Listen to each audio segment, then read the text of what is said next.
အားလုံးမင်္ဂလာပါဒီဗီဒီယိုမှာကချင်ရိုးရာအစားတောင်းတဲ့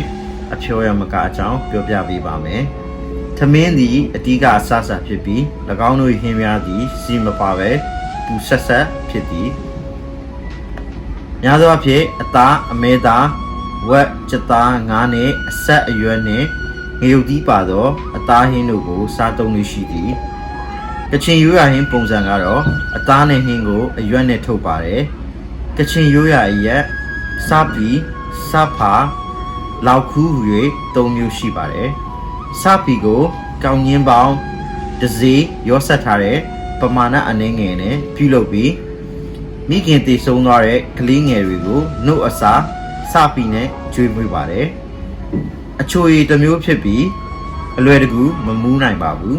။စားဖာသည်သမင်းကိုတစ်စေးအနည်းငယ်နဲ့ရောဆက်ထားသောဆန်တစ်မျိုးအရက်တစ်မျိုးဖြစ်သည်အနက်ပြင်းတဲ့အရက်တစ်မျိုးဖြစ်ပြီးအလွယ်တကူမူးနိုင်ပါတယ်လောက်ခူးသည်စားဖာထက်ပိုပြင်းပါတယ်ဆန်နဲ့လှုပ်ထားတဲ့အရက်ဖြစ်ပါတယ်အသက်အရွယ်ရောက်ပြီးတဲ့သူတွေပဲတောက်သုံးကြပါတယ်အားလုံးကိုကျေးဇူးတင်ပါတယ်